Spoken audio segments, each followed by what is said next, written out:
una negación, porque es una permanencia al lado de la madre. No es un alejamiento de la madre, es una permanencia de la madre. Entonces los ritos, digamos, de adultez de las mujeres tienen poco que ver con este otro, que instituye, digamos, un mundo separado, un mundo de varones, un mundo de poder, un mundo de dominio, de dominación. Y luego hay ejemplos muy notables, ¿no?, en el mundo de la etnología. Yo no sé si vosotros sabéis, yo esto lo trabajaba bastante en clase con los alumnos. Hay un famosísimo documental de un pueblo melanesio que se llama Los Hombres Pájaros, los hombres saltadores, los saltadores de la Melanesia, que sabéis en qué consiste, ¿no?, que se suben a unos enormes árboles, enormes, altísimos, pero altísimos, y entonces se atan una liana, ¿no?, y se tiran desde, a lo mejor, bueno, eso estuvo una vez el Carlitos de Inglaterra y tal, porque todos formaban parte de la Commonwealth, etc. Y es un festival, ¿no? Eso ha estado vigente hasta que se han cargado, me imagino, con los pobres melanesios ya no queda ninguno, se acaba el rito y se acaba el mito. Pero estas sociedades, es curioso, porque son sociedades agrarias totalmente. Son sociedades cazadoras y pescadoras, ellos, pero fundamentalmente que viven de la tapioca son sociedades muy sexuadas, divididas sexualmente. Entonces, en un momento determinado, son las mujeres las que se ocupan del campo. O sea, son las que hacen todo el ciclo agrícola. Pero, ¿quién celebra? ¿Cuál es la celebración, el rito de iniciación más importante, la fiesta del año, etcétera? Es el salto de los hombres, que es un rito de fecundación. Saltan para fecundar la tierra. O sea, que ellas son las que trabajan la tierra de la sociedad todo el año.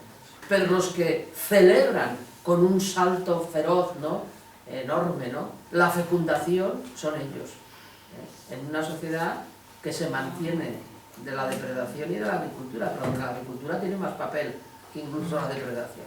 Por lo tanto, todos esos ritos son ritos de masculinización, de virilización, de masculinidad y de dominación, porque saltan 40 metros para fecundar la tierra, demostrando en un día que pueden hacer todo, bueno, que simbólicamente eso es mucho más importante de lo que hace. Me gustaría, sí, un momento. Sí, no, la vagina está estupenda, pero las gafas nos llevan a poner la sexualidad de la mujer en la vagina y en la relación coital. Quiere decir que sin querer nos hemos ido, y nuestra sexualidad ahora ha sido una sexualidad vaginal, que yo la reivindico también, pero que nuestra sexualidad es más cosas. Y entonces he vuelto a pensar, pues es verdad que tenemos las gafas puestas. Y ya está, ya me quedo. Reivindicaba esa sexualidad. Yo decía que igual que en la circuncisión se podría pensar lo otro, y no se ha pensado, que decir, para que se viera el asunto. A mí del tema este de la madre y de la circuncisión me ha interesado mucho el tema porque estoy leyendo bastante sobre los maternajes, ¿no? Entonces, esta idea de que las mujeres no hace falta que se separen de la madre, o sea, los hombres sí, pero las mujeres no, las mujeres deben de permanecer bajo el halo de la madre, es porque en el fondo hay una confianza en que las propias mujeres van a transmitir los valores de la sumisión. Eso es algo que me inquietaba, porque creo que realmente hay muchísimo que reflexionar sobre el tema de la maternidad, ¿no? Yo que soy madre y como muchas de vosotras también, ¿no? Y entonces creo que ahí hay una cosa que se nos pasa así de rápido, ¿no? Pero el hecho de que a ellas no las tengan que separar de la madre, ¿qué interpretación le damos?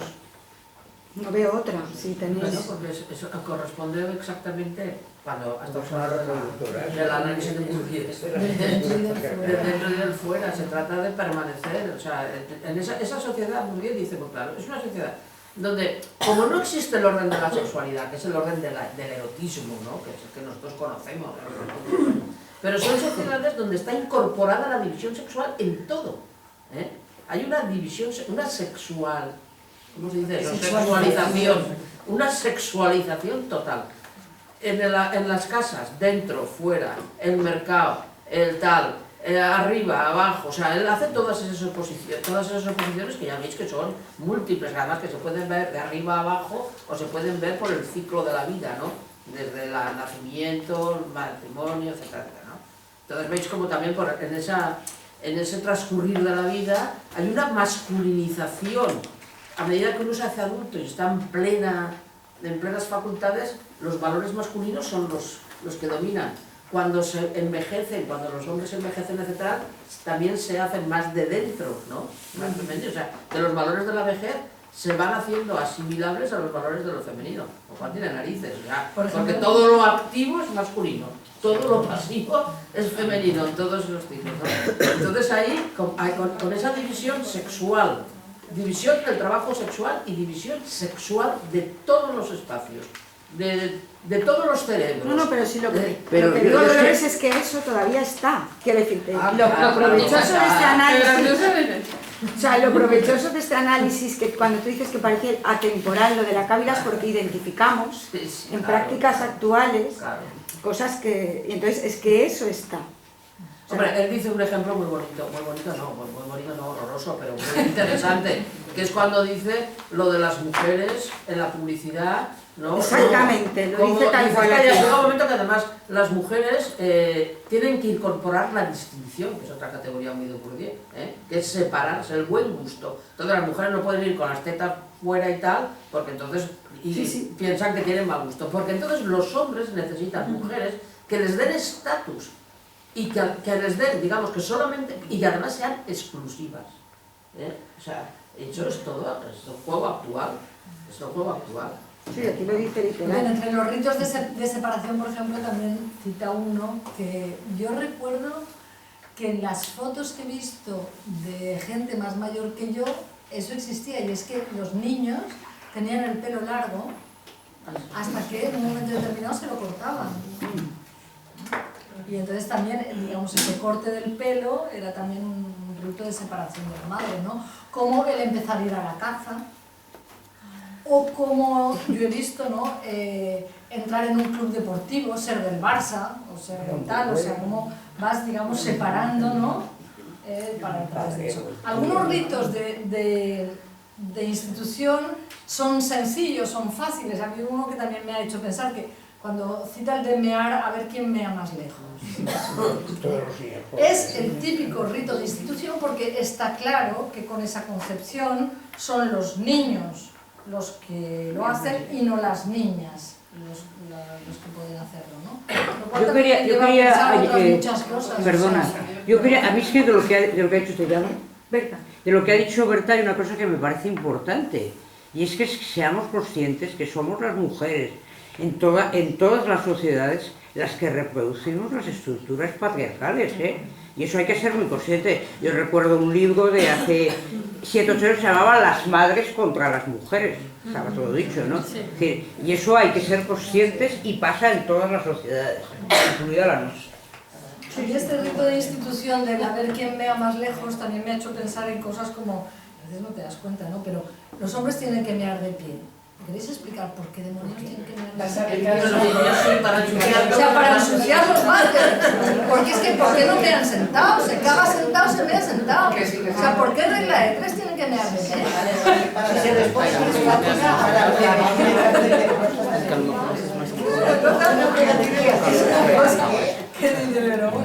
Bien, los ritos de institución con respecto a las mujeres, que también existen, claro está,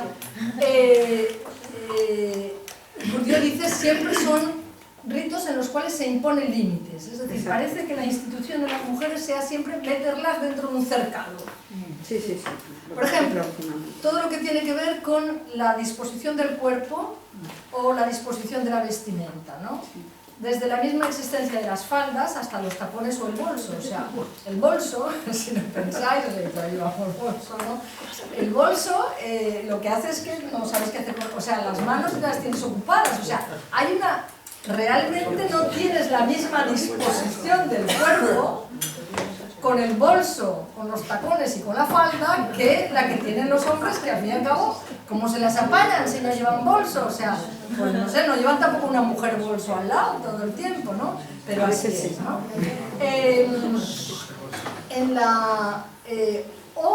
Y que eso se traduce también, por ejemplo, en la ocupación del espacio público. A mí eso es una cosa que me llama muchísimo la atención y que eso lo llevan los varones y las mujeres, lo contrario en el ADN, que es, por ejemplo, estar en un avión o estar en un autobús con un tío que abre las piernas.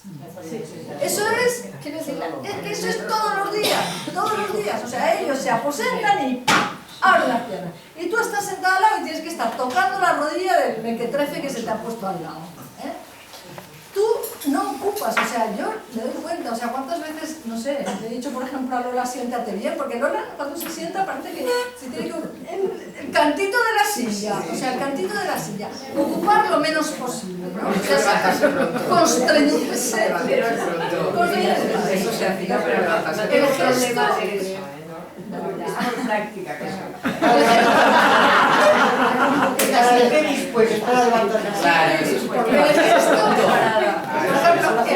que el gesto que pocas mujeres se permiten es el de poner los pies encima de la mesa, o sea, pero ¿qué delata el gesto ese? Pues tienes, no sé, estás tan a gusto que ya va por hablar, ¡pam!, por los pies ahí. La cosa que a mí no se me ocurre, es que no me viene el hacerlo, ni aquí, ni en clase, ni eso, pero que esto, sí, o sea, viene a ellos de natural ocupar ese espacio público de esa manera, ¿no?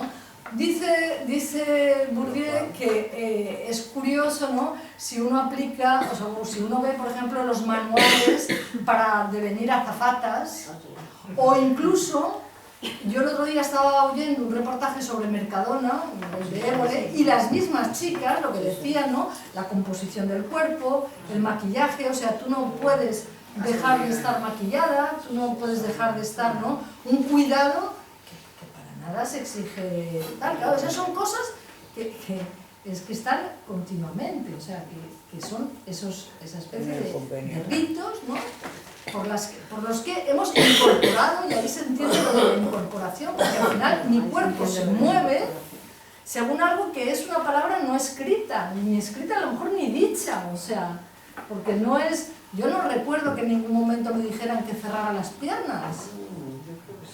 Yo no lo recuerdo, sé que también lo hay, pero vaya, que puede ser que no lo hace. Bien. Quiero terminar con una cosa, con lo último que quería decir de este capítulo, que a mí es quizá la que más me interesa, ¿no?, pero diré también por qué, ¿no? Y es esto de que tanto las virtudes como los vicios de las mujeres son fruto del hábito. Y esto plantea un problema del feminismo. Tanto las virtudes... ¿tú querías hablar, Ana? No, bueno, solo era apuntar que hay mediciones muy interesantes sobre el uso del espacio en las aulas y trazan mapas con colores diferentes de chicos, chicas, después de grabar los movimientos durante unas horas, y queda bastante claro cómo los chicos ocupan todo el espacio de una manera además bastante, o sea, sin perseguir un objetivo concreto, sino ocupar el espacio porque sí, y cruzan por el centro con naturalidad, mientras que las chicas normalmente cruzan el espacio cuando se dirigen a un objetivo muy concreto y suelen ocupar los márgenes. Y es muy revelador de lo que es. Los patios, los campos de fútbol. Bueno, eso es increíble, ¿no? O sea, tú vas a la, ¿no? O sea, y en los pueblos los espacios deportivos son espacios y en los patios de recreo son espacios para los chicos. O sea, las chicas se ponen detrás, se ponen a hablar, o sea, es que es muy difícil que ocupen espacio. Bueno, ya. No, entonces yo decía que las virtudes y los vicios de las mujeres son fruto del hábitus. Y yo creo que es interesante, a mí me interesa, no digo si es interesante o no. ¿Por qué me interesa? Porque, bien, está claro, ¿no?, que cuando tú dices, pues yo qué sé, las mujeres son astutas, son mezquinas, pues como dice Bourdieu, claro, o sea, tú las delegas, ¿no?, les estás poniendo, ¿no?, en el papel de que tienen que ser las administradoras, pues claro, luego son mezquinas o astutas a la hora de llevar esto. Pero es que las virtudes también, y eso a veces en un discurso feminista no acaba de estar claro, es decir, no acaba de estar claro.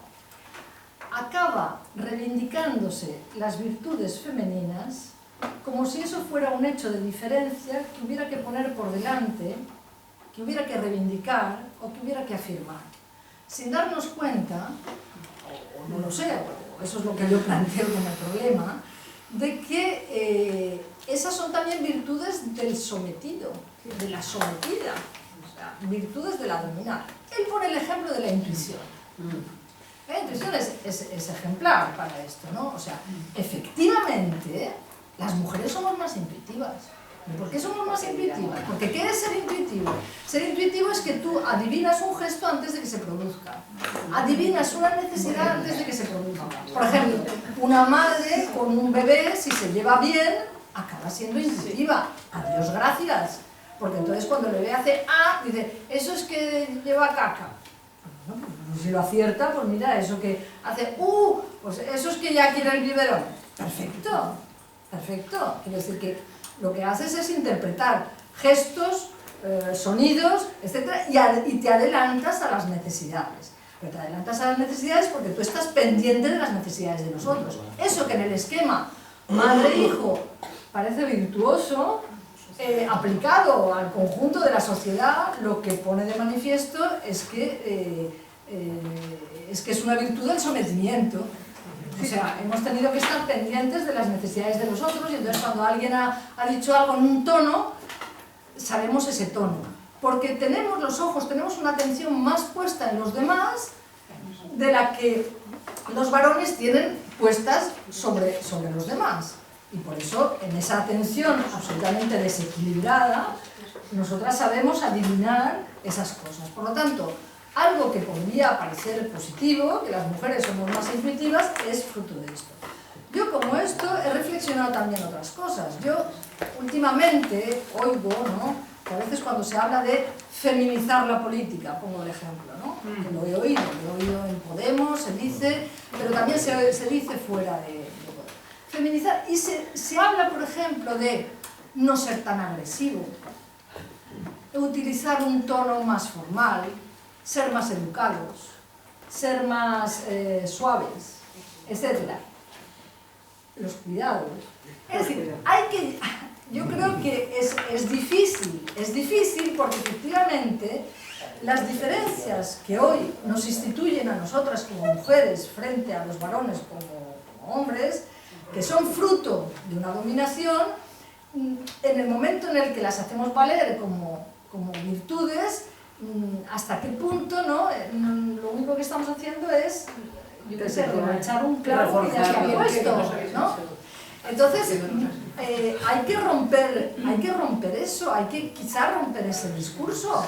Habrá que decir que no hay que feminizar, porque es verdad que las mujeres somos más educadas, es verdad que somos, en líneas generales, que tenemos un tono más dulce, es verdad, pero claro, cuando tú ves que eso es lo que se pone de manifiesto en una discusión y entonces hay un político de turno, yo lo he oído sobre todo en los políticos de izquierdas, ¿no?, que dicen, claro, es que las mujeres cuando discuten, pues discuten mejor y tal. Claro, vamos a ver, es difícil lo que estoy diciendo porque no es que me parezca mal que discutan mejor, o sea, me parece muy bien que discutan de manera menos agresiva, me parece bien que sean más atentos a la escucha del otro, todo eso me parece bien, pero hay algo en el decirlo por parte o en el reconocerlo por parte del otro que siempre me alerta, que siempre me incomoda, que acabo diciendo, bueno, y si una mujer fuera agresiva o fuera mal hablada o diera un puñetazo en la mesa o se cagara en Dios, o sea, ¿qué pasa? Claro. O sea, entonces no es mujer, no es femenina, no es, o sea, la tacho, porque muchas veces, y esto también ha sido por parte de feministas, se ha hablado de una ética feminista, y en la ética feminista se ha querido reconocer que las mujeres somos mejores. Yo creo que decir que o sea, primero pienso que sí, que es verdad que somos mejores. Sí, hombre. Pero eso es porque eres del Barça. Es como que eres del Barça. Me doy cuenta, Las mías son de mejores. que es un discurso contradictorio, de que tengo que llevar cuidado y que sobre todo, que si lo digo yo o lo decís una de vosotras, yo estoy contenta, pero que cuando lo dice un varón, Algo me chirría. Ya no me gusta tanto, ¿no? Porque pero es que es una esencialización. reconocimiento de esa diferencia. Es que es lo una que estoy diciendo no es esencialización. fácil, pero es a lo que me ha llevado la anotación esta de Victoria acerca de las frases y oficios, y ya me callo, ya hablamos entre todas. Que tomas tú la palabra. Vale, pues Raquel toma la palabra para... Si decís el nombre, porque si no, pues empieza y después. Es que me ha... A la pedido Teresa. No, tú lo has pedido primero. Luego ella, porque estaba más cerca, me ha hecho así. Teresa Lola, Esperar. Vale, sí. Yo solo no quiero entrar, os va a parecer que a lo mejor es una depresión, pero a mí me gustaría saber las circunstancias, y te lo pido, Dolores, por qué la sociedad de la Caribe estaba separada y aislada. Y en qué contexto, porque es la época, cuando él hace trabajo de campo, es la época de la independencia argelina, ¿no? Más o menos, ¿no? Y entonces creo que eso me gustaría saberlo. Eso, y luego, y una segunda cosa tiene que ver con que los trabajos etnográficos que se han hecho en sociedades en las cuales se empieza a ver que va a haber cambios o que está habiendo cambios. Por ejemplo, hay uno sobre las sociedades del Atlas cuando empieza el turismo, ¿no? Es uno que me acuerdo, pero hay más, ¿no? Cómo la tendencia es a que los cambios los incorporan los varones, que son los que se dedican al turismo, y sin embargo a las mujeres se les asigna el papel de guardianas de la tradición, ¿no? Y entonces las mujeres, en vez de tener adelantos, por decirlo, o que el progreso se les incorpore a las vidas, se les suele retroceder, ¿no? Se suele retroceder en los pequeños cambios que podía haber habido. Y entonces, vamos, me daba mi vuelta sobre la Kabila. Sí, la Kabila. Pues es que yo creo que está, bueno, últimamente hubo una serie de movimientos, o sea, siempre ha sido una sociedad aparte de la sociedad argelina, muy poco vinculada, con tradiciones propias y culturalmente, incluso la sociedad bereber, que no se han sentido, o sea, ya sabéis que hubo hace no sé cuánto tiempo, yo es que se me van, pues eso que soy de historia, se me van los años completamente, pero hubo una especie de rebelión, ¿no?, identitaria, etcétera, muy fuerte. Entonces, por lo que se ve, esto, o sea, esas condiciones geográficas que también están, ¿no?, en el Atlas, etcétera, ¿no?, aislado, y que luego habían mantenido, digamos, unas relaciones de cierre cultural, digamos, de cierre cultural, sí, frente a los otros pueblos, digamos, musulmanes. O sea, que es una sociedad musulmana, pero muy metida en sí misma, ¿no? E incluso toda la lengua, etcétera, también es propia. Eso también no toda la tiene toda una serie de... Entonces yo creo que, de todas maneras, en el 60 debían de estar al filo del contacto, debían de estar al filo de los 60, me parece. Sí, lo de la tradición que dices tú de las mujeres es verdad, eso también pasó mucho por ejemplo, en los años 60, principios de los 60, finales de los 50, en zonas, por ejemplo, en Mallorca, en Málaga, en Benidorm, etcétera. No sé si recordáis, ¿no?, cómo los hombres se incorporaron muy pronto, ¿no?, al whisky, a no sé qué, a no sé cuántos, mientras que las mujeres de la zona permanecieron muy vinculadas a las tradiciones. En Ibiza se vio perfectamente que las mujeres ibicencas iban con sus trenzas vestidas de negro, mientras que ellos ya estaban... En el caso del Atlas al que me refería, se arbitraron incluso instrumentos de sometimiento. Por ejemplo, las mujeres cultivaban la tierra y iban al campo solas. A partir de que empieza el tema no se sabe si la protección o el cierre, que van ya con el varón mayor que las acompaña al campo. Ya no van solas, sino van vigiladas. Eso es vigilancia el subido en el burro y viene de protección, ¿no? O sea, que no solo es que retrocedo. Yo lo último que ha introducido Maite es que me parece que es un núcleo importantísimo en el que hacer y cómo montárnoslo, es lo de los valores atribuidos a las mujeres y los modos de hacer atribuidos a las mujeres. Es verdad que están basados en el tema de la dominación, pero a mí, yo sí sueño con un mundo de otra forma, prefiero un mundo en el que sean estos valores los que dominen. Entonces yo cuando toda la discusión de la feminización de la política y tal, a mí es que me encantaría, de verdad, empezar a dejar de ver esos modos tan masculinos, tan toscos, tan brutos y tal, y digo masculinos con todas las comillas que queramos, ¿no? Pero yo sí que pienso que hay que hacer de lo que nos han atribuido, devalorizándolo, hacer un valor y universalizarlo.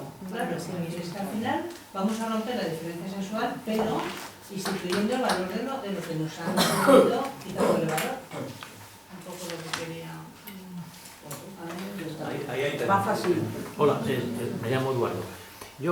Me ha costado mucho leer el libro este fin de semana y he estado leyendo. Y ahora, si una cosa que me he dicho en mi cabeza es, si lo simbólico se ha hecho cultura, y la cultura es muy difícil ya de combatirla, ¿no? Esto me recuerda un poco como la animalacha del toro que lancea, ¿no? Si cogéis a la gente y dice, no, es que esto es una tradición, es una cultura, ¿no? Entonces, no sé si me da la impresión, ustedes conforme, que a veces la naturaleza es más fácil poderla modelar o cambiar, pero lo que se ha impregnado en la cultura es tremendamente difícil de poder cambiar, ¿no? Eso, un poco, yo creo que si lo simbólico se ha hecho cultura, pues claro, tenemos esa pared de derrumbar que es muy difícil, ¿no? Y luego una cosa que me ha gustado de Bourdieu es que dice, hay que mover la historia de su estancamiento al excluir de forma arbitraria a uno de los sexos. Y esto lo relaciono también con la cultura, ¿no? O sea, que un poco, ¿vale? Y hemos dejado pues uno de los sexos fuera de la historia. Y si lo dejamos de la historia, pues claro, la participación del otro sexo no puede ayudar a crear otro tipo de cultura, ¿no? Y cogiendo que aconsejasteis a Virginia Woolf, me ha gustado mucho la teoría del espejo que tiene, ¿no? Que la mujer es como un espejo que cuando el hombre se mira, el hombre se hace más grande, ¿vale? Y esto recoge ella, que dice que Napoleón y Mussolini insistían en la inferioridad de las mujeres, ya que si no fueran ellas inferiores, ellos no podían agrandarse. Bueno, era un poco esto que yo me he estado pensando este fin de semana, pues si estáis de acuerdo o vale, era un poco. ¿No puedo decir una cosa? ¿Vas a decir no, yo antes, esto voy a decirlo al final, ya no digo esto, ya me callo. Lo digo ahora, al hilo de lo que te has dicho. Yo creo que vamos a ver, la lectura de Bourdieu, ¿no? Es una lectura un poco desmoralizadora en el sentido de que el cierre es muy bestia, ¿no? El cierre es muy bestia. Perdón, un inciso, porque si llegáis al final veréis que la propuesta es como una telenovela. La propuesta al final es que el amor cambia el mundo. Bueno, pero bien. Pero quiero decir que es desmoralizador. Maite, no nos hagas esto. El cierre, el análisis de Bourdieu es tan rígido, tan exhaustivo, pero al mismo tiempo nos marca unos límites, ¿no? Muy rígidos, ¿no? Por lo que tú acabas de decir. Porque la cultura, un río se desvía, ¿no? Un río se sale, ¿no? Pero el cambio cultural es largo, es molecular, ¿no? Como decía Gramsci, es difuso, ¿no?